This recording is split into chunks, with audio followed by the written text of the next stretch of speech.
You're listening to the Road to Wisdom podcast, weaving stories told by wonderful minds about all things motherhood, health, intimacy, politics, nature, and everything in between. Join us on an adventure discovering unique experiences that we can learn from to enhance the ways in which we live. We are your hosts, Chloe and Keshia.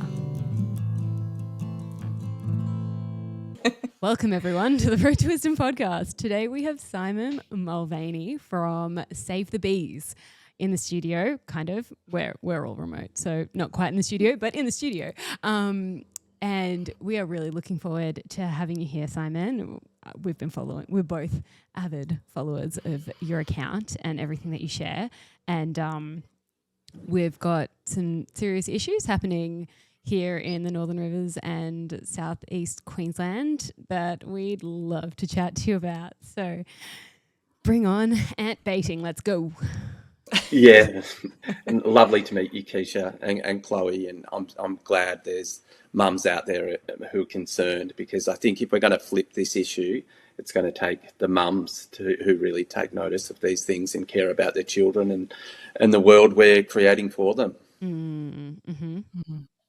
So what's been happening? I know that there's a lot of people actually who know about it, but they are on the fence of whether this is like a good thing or a bad thing. We've had people at the I do my grocery shopping at the farmers markets on a Saturday morning locally, just in Palm Beach, and we've had people there working for the government, explaining to people, like, if you see this, like, there's actually little cabinets, glass cabinets or plastic cabinets, and they've got fire ants inside of it, and then they've got like the bait they're using and all of these things, and they're kind of introducing fire ants and the dangers of fire ants to the community in a way that's like really shocking. Like, we need to kill everything, we need to bait them, you need to call us immediately if you see this ant on your property, and we are going to be doing this, and these are the great measures that we're taking to make sure that we eradicate fire ants. And so it's kind of sold like all things, right? Like COVID,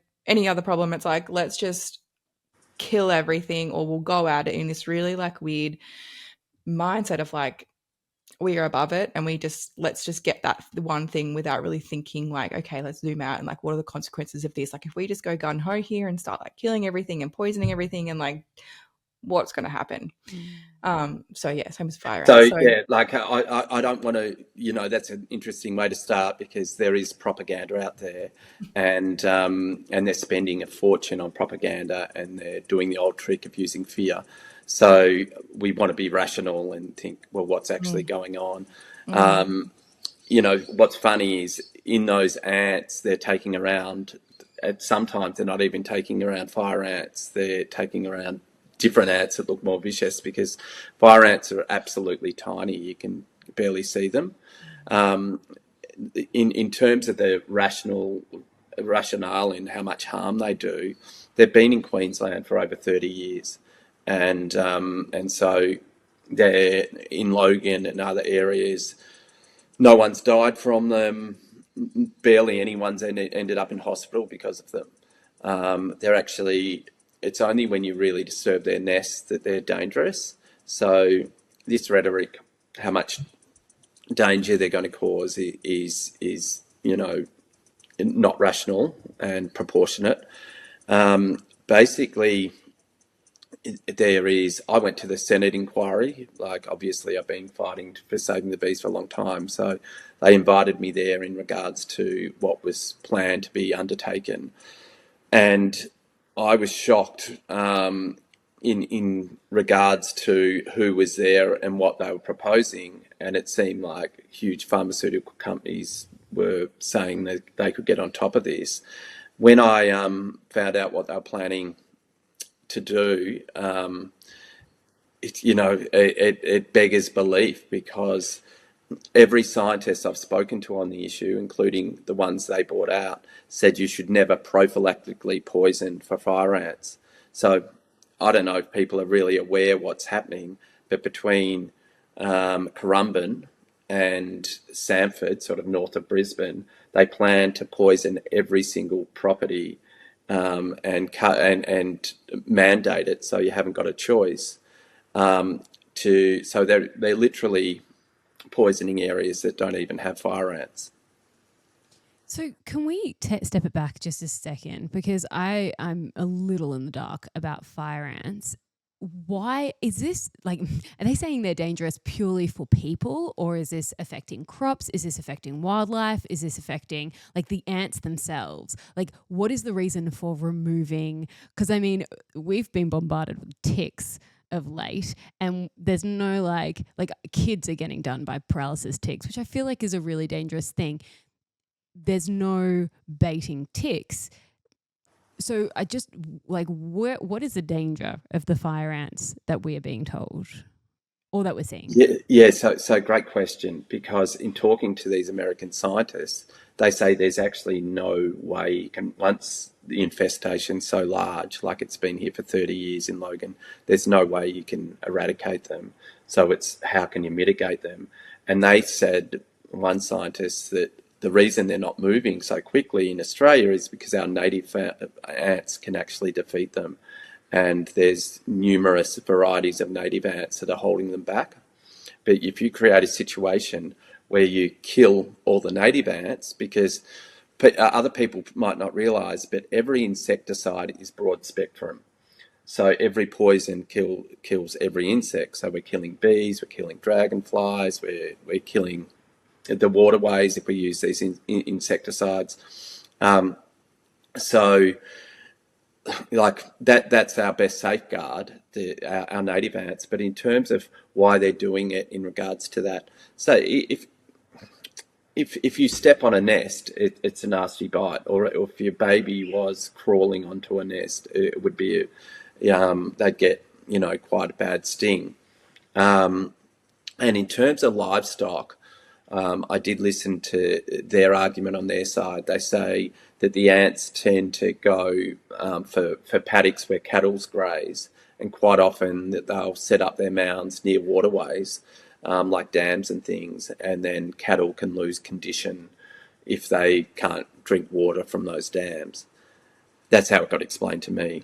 Like I don't like being, like going down that radical element, but for me it's pretty simple, is that they're creating an industry out of trying to deal with these, and there's hundreds of millions of dollars in this eradication program that is getting run through mainly Queensland at the moment, Queensland government, for their budget. I don't know, they're creating jobs and other things, and so they're just creating an industry out of this enemy, and they've picked the fire ant as an enemy. And what's interesting is in America, they picked the fire ant as an enemy too, after World War II. And they basically, at that time, they only had contact poisons, and they poisoned a huge amount of America, and they broke the food chain. They killed everything, and they regret doing that. And a lady wrote a book called The Silent Spring on the aftermath of that. And so when I approached the program about that, they said, well, we've got new technology now. And I said, well, what is this new technology? And they said, well, it's not a contact poison. It's an endocrine disruptor, or it's an estrogen analog that makes insects infertile. I said, well, isn't that killing them in the end? And they said, well, it stops them from breeding. That's a bit different than killing. But it's more insidious in a way, because you won't see the dead insects on the ground. They just won't be able to breed anymore. Has it been tested on humans? These poisons, there's one poison they've actually banned all around the world that they're using, called fipronil. And fipronil's been, there's an organisation called the APVMA, which is meant to register your poisons. And this was up for registration over 30 years ago. And in Australia, they're still, pushing ahead with this poison. I don't want to be too depressing, but I've realised now that we are the dumping ground for a lot of these poisons. But S-methoprene and the other ones that they're using, and they've always got complex names, but basically, they're overloading these insects with estrogen to stop them from being able to breed. So the flow-on effect on humans isn't good at all. And we had one case early on where this nice lady, Sarah, contacted me from Brisbane in Sanford. And she said, oh, the helicopters are going over the creeks and rivers. And I said, oh, can you film it? Can you get samples, water samples done? And, at that stage, we hadn't got much funding for the project, but we put it all into getting this testing done. And we found a pretty good scientist. And he said, he was shocked at the levels of these pesticides in the creeks and rivers. And these creeks and rivers, they have lungfish in them, crayfish in them. There were water dragons that were dead the day after or sick coming out. And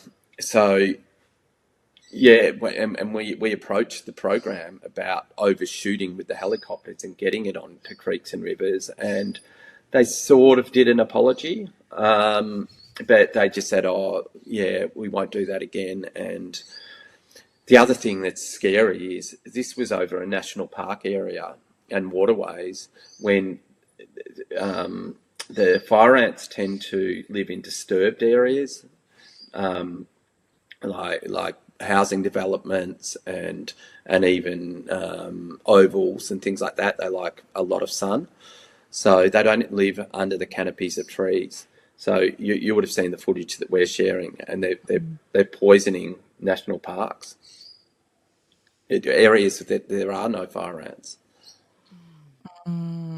It doesn't make sense. Like even this mandate to go into each individual property, you can say to the people, can you spot the fire ants here before you poison? And they're not doing that. They're poisoning regardless of whether the ants are there or not. And the people in the states we're dealing with, even the manufacturer of these poisons, they stipulate you should only use these poisons where there are fire ants. Maybe we should talk about because I've had a lot of people reach out to me personally when I started sharing about what was going on with fire ants, and a lot of people were starting to get the fire ant people knock on their door and say, like, we're here to do the fire ant treatment. There's obviously no information about like the chemicals, what it was entailing, what the risks were, what the side effects may be, rah. And if people were declining, they were met with, well, this is a biosecurity problem and you actually can't say no. Like we actually have to come to your property and we are actually going to do this. And if you don't, we are going to, you're going to be fined like ridiculous, like $100,000, like something stupid. It's stupid. I think it's like 23,000 or 16,000. Yeah. So there's like been a couple. People are obviously scared, right? They're like, well, shit, I can't afford. I'm not really willing to get that fine. So they, as you know, the story goes, like all things, they're kind of coerced into doing something that they don't really want to do. And so people were reaching out to me asking what I knew about it, what I knew about the biosecurity law, and kind of what they could do or what they could say to kind of bypass this, and was this actually something that would stand up. And so I'd love to talk about that. Like, what have you found to be the correct protocol? Exactly. And yeah. What can people do when someone comes to their house to do the fire ant? Well, there's an act, and it says if you provide a reasonable excuse, we won't poison. Now, we've been using that for a while, and there's been a bit of friction recently because some people have gone on holidays and come back and found that the fire ant people have jumped their fences and done the poisoning. So there's a little bit of conflict going on now. There's one person who we're dealing with that who's been, amazing, and she spent, I think, over 20,000 of her own money, and a few people have chipped in for a barrister, and so those arguments are going on. But the most, positive thing in terms of a protocol that I've heard recently is someone was fined $160. And that's so it wasn't the 16,000. It wasn't and she's challenging that. And there's a barrister saying, yeah, we can challenge this because they haven't got the right to actually pursue you for that fine. So basically, I'm urging people to just say no. And basically, I've read through, all of their documents, and they're saying the only way it can possibly work, this poisoning program, if you get 98% of coverage off the poisons, in all these properties. So if you get, at this stage, I don't know how many people are saying no, 10%, but if that grows, they'll just have to call off the program. At the same time, there might be people listening thinking, well, we don't want these fire ants. I'm very much on top of that as well. I'd agree with that. But the way you stop the fire ants is you stop trucks moving them around. So recently there was a load of turf delivered to Byron Bay, and it was containing fire ants.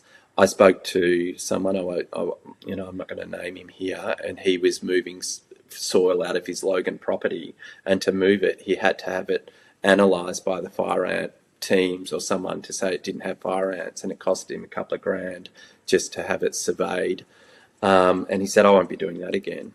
I'm not going to spend $2,000 to just move dirt. So you can just go on even, marketplace on Facebook, and you can see that people are selling dirt and selling turf and selling pot plants, and they may have the fire ants in them, and that's how they're being transported around. So how can they allow all the fire ants to be getting moved around and then the poisoning program at the same time? It just doesn't, match and make sense, their protocols. So I'll tell you, like in terms of this as well, if the fire ant workers do knock on your door, you don't have to be rude to them. You can just be polite to them and say no. And they'll end up saying, well, we'll get our supervisor to come back and talk to you. They'll continue trying to convince you, and just say, look, fine me if you have to, and contest the fine. So no one yet, and how long has this been going for? A couple of years, has paid a fine to the fire ant people. So that's out of thousands of people have been contacting me. Is there an alternative to getting rid of fire ants? I'm so glad you said this, because you look both healthy people, so you're probably onto this product. But diatomaceous earth, have you ever seen that? People use it for all sorts of reasons, but one thing, I think it's parasites in your guts. But I've been onto it for years in regards to beekeeping myself. There's a thing called a hive beetle, and you can put out a trap and put diatomaceous earth in it, and it will kill the beetles without being toxic to the bees. But anyone who's got an ant problem should be using diatomaceous earth. Do you put that I don't know, in there? Do you put that in like their hive? Sorry, not hive. Nest, or is it like it has to make contact with them, or you don't have to be in contact with them. Like, they're very shy when you do see a nest too. It's not like the propaganda is they'll run out and bite you, but you barely notice them. And so you really have to shake them up to get them to come out. But I don't suggest doing that. But when I've watched it on YouTube in America on how they use diatomaceous earth, is they'll do a few circles around the mound and then put a bit on top of the mound. And if for people out there, diatomaceous earth is basically a byproduct of the mining industry, where they dig into old fossils, so it's shell grit, and for the ant or the insect, it slices, it's like little bits of glass. So and the animals and ants work it out quickly that they don't want to be around that stuff. But just on that topic with the diatomaceous earth, so because it is so effective, in New South Wales, they've just did this announcement. I couldn't believe it. You are not allowed to use, if you have fire ants, you're not allowed to use diatomaceous earth on your fire ants. You have to use one of these 3 chemicals. Kind of sounds like these are the only ones you can use. Yeah, I can't. I was shocked at that, and my goodness. And I can't believe it's so blazing that they'll actually put out that requirement that you have to use these 3 poison to kill. 3 different types of poisons to kill your fire ants. Why? Sorry, Keshia, I just really wanted to quickly get this out. But do you know, obviously fire ants aren't a native ants. How did they get here in the first place? I'm trying to put a picture together of our ecosystem, and like we all contribute in a way, helpful or not, and there's usually a balancing act. But like, why are they here? Did they introduce them in the first place? Like, what happened? I don't think they were introduced on purpose. It could have been something coming from South America in a cargo ship, they think. And, if you look back into old records, like 30 years is a long time ago. And even 30 years ago, they said they might have already been here for 10 years. And if that's the case and they've been here for so long, why do you speculate, Simon, that they're making such a hoo-ha about it right now and they're spending hundreds of millions? Do you know what the budget I like, think they're spending at $1 billion before Brisbane get the Olympics. And so they're willing to spend $1 billion on killing ants. Like, like people are speculating all kinds of different things. Like they want to kill bees, they want to kill organic food crops or poison them. They want to make the land unusable for certain things. Like, what do you think makes? Oh yeah, like I've heard them all, and it's like actually been quite tiring on this project because like smart cities are going there, or it just like I've heard like climate change trends, everything. Yeah, they want to control the system, but there might be a minor bit of truth in a lot of those things. Like all those things are happening, and they're all scary that they are happening. On the surface of things, I think they're doing it because it's an industry, and they've been doing it for a long time. They don't want to wind it back. If they go from suppression, and you just change that word to eradication, they don't get the federal funding. And so, I just think, top down, there's people making fortunes out of it.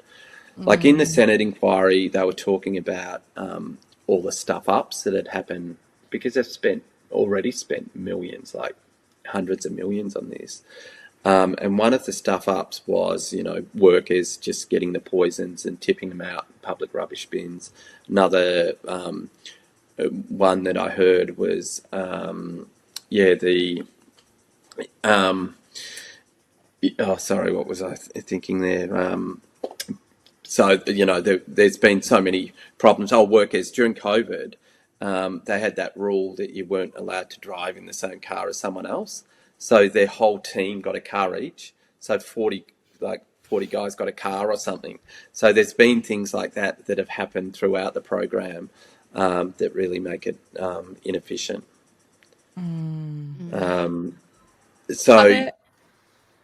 Go ahead. That's like the conspiracy theories aside, like that's it's a huge amount of money. They don't want to let it go. Has the local, because the local government always calls me.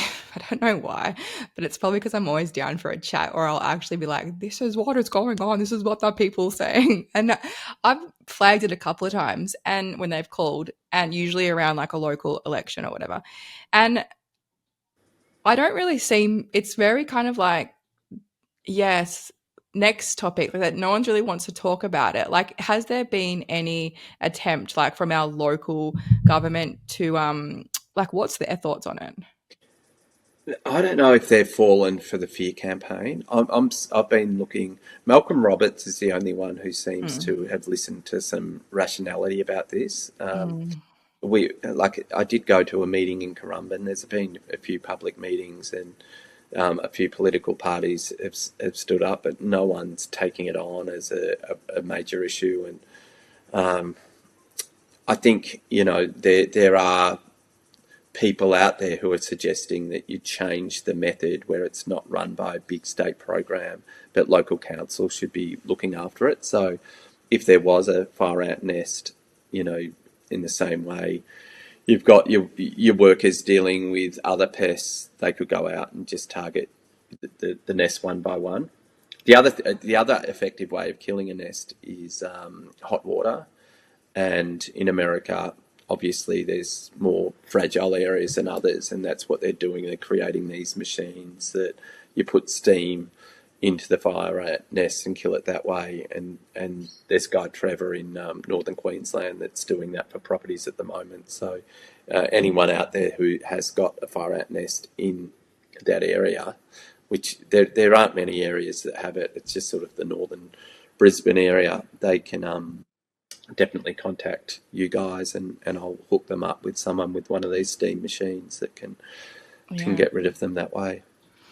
It's interesting because, and I don't know much about this, but the problem with the bees, and my brain has just lost what's the bug that kills Varroa mite. Varroa mite. So we had that issue in New South Wales where they just went and they just killed every hive. And so yeah, that was part of the reason I was invited to the Senate inquiry, because I was screaming. It was so hard running Save the Bees and seeing shit, you're going out and killing bees and you're putting poison in open environments that it's going to kill everything, and it wasn't going to work. Like every expert beekeeper guy knew it wasn't going to work, and they still persisted in doing it. It's hugely embarrassing for Australia, but that comes a time where you think, was it malevolent what happened? And you probably saw some of the footage that I was putting up, but they were targeting permaculture farms. They were targeting small apiaries. Meanwhile, they allowed the big commercial apiaries with Varroa to go interstate. And that's sort of the policy they've got now, is between South Australia and Northern Queensland, let's just let it rip. And we've got to protect our monoculture farms, our almond industry, and they seem to be the biggest lobby group for why they're letting it spread. But this is devastating for Queensland. This is the ramifications for your listeners. There won't be any proper organic produce in that area between Currumbin and Brisbane, which includes food bowls, if you allow this to happen. And I've kind of been a bit disappointed with the organic food industry for not jumping on this and saying, hang on, we don't want these poisons. It's got to be another way. We should be able to use hot water. We should be able to use, Diatomaceous earth. Diatomaceous earth. So, it's a bit sad that another voice from the organic scene hasn't really popped up yet. And is there loopholes? Because I know recently I actually discovered this because we were treating our cows and doing, maintenance of whatever needs to be done to them. And I was really we don't quite, this is just a bit of a backstory or example, is we don't quite have our systems in place. Our plans for full regenerative pastures and stuff like that. At the moment, we just don't have that. So I was looking into what people do to help with managing their health and things like that in an alternative way, and what actually means organic when it comes to beef, because some people need to take measures to help them. And I was trying to just look at the guidelines, what organic means. And I actually didn't know that. So when you buy organic beef, it's still, if there are a list of reasons why an organic cattle farmer can still vaccinate and use chemicals on their cows, and they don't have to tell you. And there's a long list, and a lot of them is just if there's any sign or any of this, or it's obviously stringent, there's but it loopholes. still exists. There's a lot of reasons why they can vaccinate your cattle still, and they don't know that. And I never knew that. I thought organic meant it's by the book. There's no way any of these cows are getting injected. There's no this, no that, no antibiotics, no nothing. But in actual fact, that's not true, which is quite alarming. And so I wonder if the organic fruit and veg and other produce have a similar thing. So the government body saying, hey, look, well, I understand that you're organic and you can keep that, because when we spray, it's actually not affecting your crop and you're actually still organic. Is that what's happening? So what's happened is they've changed the laws in regards to what organic is. And with this chemical, the main one they're using, which is S-methoprene, they're saying in the past you couldn't use it within a year of, or maybe it was 3 years on your property to be considered organic. They've changed that to a month or something. Wow. So they've just and so in terms of export, apparently I've heard organic farmers are furious because that they can get away with that in Australia, but can they get away with calling that product organic overseas? And On the forefront of that is the honey industry, I suppose, because what is organic honey if your bees fly 5 kilometres and they could be exposed to what your neighbours are spraying and other things, and definitely I have had evidence that honeybee hives have been dying because of these poisons, and that's because the poisons directly go onto the flowers on the ground, and then the poisons get taken back to the hive. And also, on the foliage, if there's flowers on the foliage, they're directly coming into contact with the poisons. But more importantly, we will, on the east coast of Australia, get a massive honeybee collapse in the next couple of years. It's already happening in Sydney and southern New South Wales. So people within weeks are losing their colonies. So with that being a fact, we're going to be relying on native bees. And Australia's got 2,000 different varieties of native bees, and they live under the ground. But they're going to be really affected. They live in the same areas as ants. And some people, one lady, because what they're doing also in Queensland and northern New South Wales is they're giving out free poison. And so they're suggesting people use this poison on ants in their backyard, whether they're fire ants or not. And I've been sent footage, I did share it on Save the Bees, that a lady's like, oh, I thought these were ants, but they were native bees. And you can see the native bees flying out through the powder that they're giving out, the poison powder. So, yeah, there's, in regards to them coping against the backlash of our program, I've seen on their website recently, they're saying the fire ants are worse for bees than the poisons, which is a complete lie. They've got no evidence of that. And different types of bees in Mexico and America, basically live in harmony with the fire ants. The fire ants aren't interested in attacking beehives or native bees.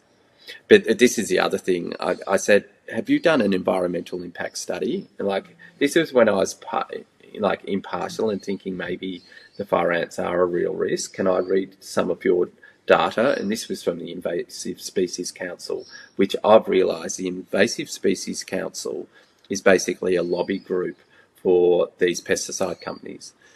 And they get all this huge amount of funding. It's not transparent where their funding's coming from, but now I'm realising where it's coming from. And so they work as a pressure group.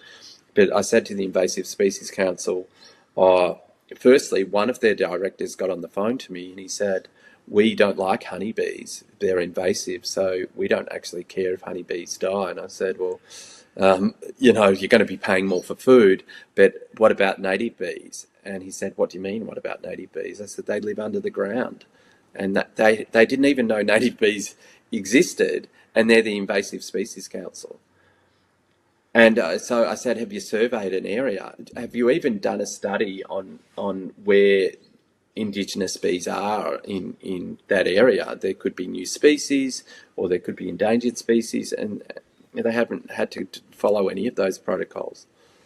Which is so interesting considering everyone's screaming from the rafters how the diversity of insects and creatures is going down astronomically, and yet you've got this is how it's going down. Yeah. Broad yeah. poisoning of everything to attack an ant is obviously going to wipe out, all insects.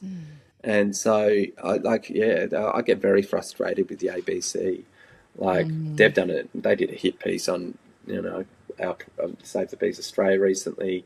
There was a nice lady, Sarah Maguire. She's an accountant, just concerned about what's happening in her own town of Sanford, and they just did this hit piece on her, this anti-vaxxer. She's not a doctor, and for her it was a massive thing in her community to be taken down by the ABC like that. But through the last 10 years, I'm realising that there's so much propaganda that all these mainstream networks, including the ABC, will push. But on the backhand, I read an article saying, "Oh, we're in trouble. We've lost 80% of our insects in Australia, and how can we stop this from happening?" And yeah, It just doesn't really make a lot of sense, does it? Like for the they're last causing it. few years, they've introduced like saving the bees to schools. They've pretended like there's this facade of give a shit when it comes to things like, you know, it's well established mostly now, I think, maybe I'm just naive, that bees are really freaking important. And bees need have a job, and they do this and they do that, and it affects, like, if all the bees die, we die, you know, like that's the The that's stories the got out there. Like I yeah, really that's think that the people have heard that messaging. story. And so, yeah, cool, got it. We know that. Like, if you see a dying bee, like even my kids are like, oh, dying bee, like trying to, you know, because they've been told this and that. We all know that. But suddenly we are poisoning beehives and killing them and thinking like that's just totally fine. Let's go and do that behind closed doors, and we'll just hope nobody knows about it except for the guys who have beehives. And then the same with like, it's like the same mentality keeps on hitting these problems, whether it's like COVID. It's like this reductionistic approach. It's like we just zoom in on something and forget that we belong to like this bigger ecosystem of moving things in parts and pieces, and we've got this whole thing going on. I just feel genuinely confused about why they continue to do this. And obviously Really? fire ants is, I mean, I'm not confused. I'm not confused, but I'm just pretending like I'm confused because there's people out there that are going to be like, yeah, I'm confused too. I think I've got a pretty good idea why. But It's following what can, a pattern that we are seeing play yeah, out there's over and definitely over a and over and pattern. over and And, over again. you know, like I've got a puppy at the moment and he's just being so dumb, like making dumb decisions, like getting his head stuck in the electric fence. I'm like, mate, it's like the government. You're acting like the government right now. Like we keep making the same mistake over and over again, and you will not learn that you're going to kill yourself doing that. Um, but yeah, I kind of just feel like, and you know, I'm trying to take this somewhere, but basically, like on our podcast, we always talk about like there actually isn't. There's like we pretend that there's a body of institution and above us that wants to take care of us, and they control things that we do to keep us safe and protected and whatever, which we mostly know that's a load of shit. And now we need to kind of take things into our own hands and just forget that. And so, like, what can we do to either, if on either side of the story. So if you're a person listening to this and you're actually seriously scared of fire ants, you don't want them on your property, you don't want them near your cattle, you believe that fire ants are bad, what can they do? And then on the flip side, for us that are just like, seems a bit silly, what can we do if we encounter that? And kind of above that, what can people do to try and bring this down collectively? That's a lot to answer, but Well, go for it. I think a lot of these things are designed to make us feel powerless, and that's where the fear comes in. And when something's mandated, it does feel like you're sort of being abused in a way, and you've got no choice. But so I would like to empower people with what we said earlier, that no one's been fined yet. I'd also like to say that, you know, that diatomaceous earth or hot water is an effective way. The other thing, if they do have a property, just say, can you survey the property and make sure there are fire ants here before you do the poisoning? And then, you know, if you want to appeal to the science, like no poison should ever be used prophylactically. And so I'm pretty sure you know what that means. Like, you know, with the whole ivermectin thing with COVID, apparently, you know, that was a good thing to use prophylactically. So something you take so you won't get something, you should never poison. Yeah. So that's another thing to say back to them. And then like, yeah, like they're not an issue yet. They're probably, you know, I don't know how long where they would become an issue. But there's people in highly infested areas like Logan and stuff. They're still having you know, picnics and barbecues and sporting events. So that's something else. Like the fear campaign they're running is irrational. But I just, you know, the thing I'd say the most is just empower yourself, and you've got that right to say no if someone comes to your property. And they'll say, well, you don't have a right, this is a mandate. And then you'll say, well, you've got the right to find me. And then you go on in that direction. In regards to, like, they have been getting these police to accompany them to certain properties, but the police, they don't have the powers when they're there. So, if the police do arrive, you say, have you got a warrant? But the police are only there to keep the peace. And so don't be intimidated by the police. And apparently, I didn't know this, but even if you've got, a party or something, you can hire off-duty police officers. And so that's what the Fire Ant program have done. So these police officers that are going around, they're just getting some overtime money. They don't really, they're not vested in whether you get poisoned or not. So it's very likely that they'll be on your side. And we had we had one case of a woman, when they'd threatened the police, she rang the police in front of them, and the police actually said, "No, if you've got a reasonable excuse, you don't have to have the poison on your property." And so someone might be thinking, what is a reasonable excuse? Well, one would be, I might have native bees on the property. My kids play on the grass in the backyard. I have chickens. I've got pet dogs in that area, and sadly, we've had lots of cases of dead chickens and dogs ending up at the vet. So, and a couple of them dying. So, yeah, there are a couple of reasonable excuses that people can have. Yeah, that's really helpful. I've had so many people ask, but I think one thing that I'd like to talk about, and I know you do as well, Keshia, the new situation that we'll be dealing with. Yes. But before we go there, what are some of the?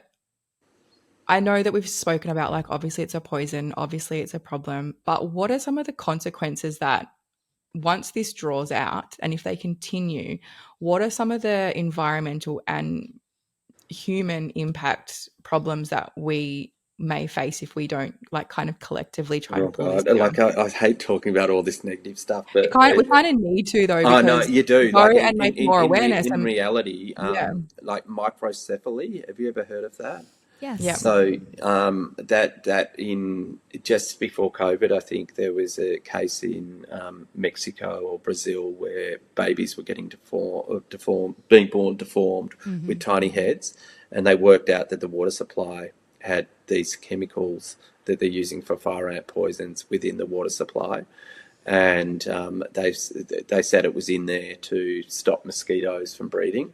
So all these scientists came out and said, yeah, microcephaly has been caused by these poisons. And then there was this huge fight amongst the scientific community whether it was that or whether it was the mosquitoes that caused it.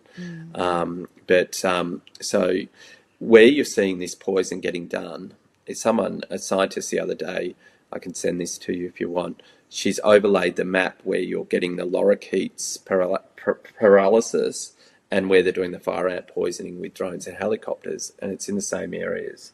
And that's also, there's been another case of fruit bats are dying in those areas too. So they're the horrendous, examples of the ecology. And all these chemicals, they're getting washed into the dams and the water supply for Queensland residents. So we could have cases, or, I don't want to manifest these things, but we will be getting microcephaly in 10, 20 years down the track for mums.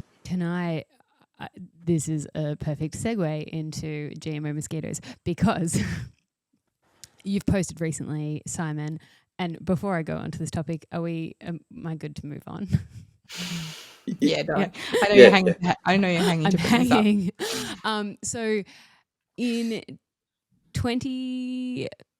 from 2013 to 2015, there was a program where they were releasing GMO mosquitoes in Brazil, and it was it ended at the start of 2015, and we saw that outbreak of microcephaly at the end of 2015. So it was roughly around when Chloe and I had our first babies, and they blamed that on Zika, and obviously like the GMO mosquitoes being released by a company called Oxitec, which has funding from Bill Gates, just so everyone is very clear what we're talking about, was releasing these GMO mosquitoes, which were meant to decrease the incidences of dengue, Zika, malaria, and other mosquito-borne diseases. I think what they did to the mosquitoes was just so that they couldn't breed. Something in the water in Brazil actually allowed them to continue breeding, and so they had like all of these GMO mosquitoes.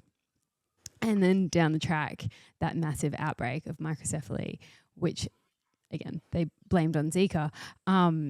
I was reading that case and got very interested in it and did a whole bunch of down the rabbit hole research, and did find that like 9-month gap link between the like ending of this program and the microcephaly. And I wanted to ask you about that because now there is the proposal to be releasing GMO mosquitoes in Queensland, which is very odd because we don't seem to have outbreaks of dengue, Zika, or malaria. But nevertheless, we're going to try and get rid of mosquitoes. What information do you have on that, Simon? Oh yeah. Can you find an enemy, and then can we make a huge amount of money out of it? So the enemy in this case is mosquitoes. And what's interesting in Queensland is they don't have many cases of dengue fever. So there's really no point to be releasing these GMO mosquitoes there. And so I, in my own area of the Mornington Peninsula, we had people were getting a Buruli ulcer. It's like an ulcer that didn't heal properly, and it ends up, I think it comes from possum poo or possum bacteria if they're sick.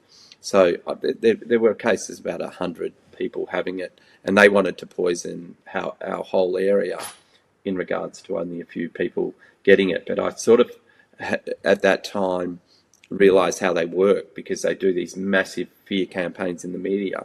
And if someone just Googles at the moment, like, so we've seen it, Bill Gates has arrived and, met Albanese and a few other people and shaken their hands, talked about, let's target these mosquitoes, or Global Health Alliance, whatever he's talking about. The next day in the papers, all these stories come out about how mosquito diseases. And so it's all this machine that, pushes this fear. And we have a chance to combat this now because we've got social media and maybe we've got, free speech around it. But I think that one's apparently not sewn up yet, that they're going to release the GMO mosquitoes in Queensland. And so, like, that's another thing we can work on together is how people can actually protest and write against that from happening. But yeah, like mucking around with nature, there's always repercussions. You see it with the cane toad, and but with these ones, I think a few of your listeners would agree, but I think Bill Gates is malevolent, and I don't know if there's someone who has something on him, like he was caught on Epstein Island doing something or something. But I think I don't think that sounds true. I'm pretty sure he was on that that list. Oh, God. Yeah, well, I just think, how can this guy be so evil? And I think it's definitely the poster boy, isn't he? Yeah. well, he is, and you delve into some of the things he says in the past, and it's all about population control. Like Elon Musk said something that was pretty cool. If you're working out who's good and who's evil, the evil people are talking about reducing the human population. And anyone who's got that train of thought, it's like, start with yourself. Like, you can't help but going there. Like, who gives you the right to tell other people to not breed when you're breeding yourself? But anyway, we're getting off topic a little bit there. But yeah, I just think Eddie's psychopathic to be thinking that you can release a mosquito to breed with other mosquitoes to drop the population of mosquitoes. And at the same time, there's so many things that eat mosquitoes, like particularly, fish eat the larvae stage, and dragonflies eat the larvae. So it's not all about us, this planet, either. And yeah, I don't think there's the fact that there aren't that many mosquito diseases at the moment in Australia it warrants enough not to run a program like that. There's just so many other things, right? Like if we think about what we could do with $1 billion in Queensland alone, like Yeah. so many things and so many people struggling with things. Like $1 billion. Imagine, like, what is the population here? I mean, But I just couldn't fathom it. But then I've realised now that governments love spending money, taxing. They love spending it and looking like they're doing something. But yeah, you're right. And there's so much that could be done for our actual health, rather than poisoning us. Fancy, encouraging that organic, small, localized farming type movement rather than, helping the supermarkets out or these big pharmaceutical companies. It's always the way. And as much as it feels like, I think sometimes like it's hard to hear the consequences of what could happen. Like it's hard to kind of get into it, but like it's harder to not, and it's harder to just let it go. Like I know so many health, like wellness gurus up here and people who just are obsessed with eating a certain way or like are really passionate about eating organic food, and they scream it from their Instagram rooftops. And like, it's such an important thing, but like, literally none of them have spoken about this or like, and so I think when we talk about the consequences of like, well, you will not be able to buy organic food in our state if we don't, hear about it and then through try and do organic something food, it about might it. be labelled Yeah. organic food. It's And not like, genuine. I'll talk about organic just for a second while we have the time. And there was a post that went viral recently, and I was holding up, Yes, I saw that. Yeah. I don't know to hold it that way, Yeah, there we but go. Australian certified organic, like Capilano people, for people just listening. But Australian certified organic are certifying, because this product says it's imported on the back. It's got imported ingredients on the back, and it's being certified by certified organic. Like these influencer people, they should be screaming out against the certifications of organic, because you're right. That's what's happening with this poisoning program. Is their stuff won't be organic, and we need people screaming out against this, and it will make the difference. Like I have had some wins. Like I mentioned before on the Mornington Peninsula, they were going to poison our whole area because a few people were getting this ulcer. 4,000 of us ended up going to a community meeting. We could only fit a few hundred people in there, and we had a petition with 15,000 in a few days, and they stopped it. They said, we've heard the community and we've stopped it. So that's each town needs to have a mini revolution in that way. Yeah.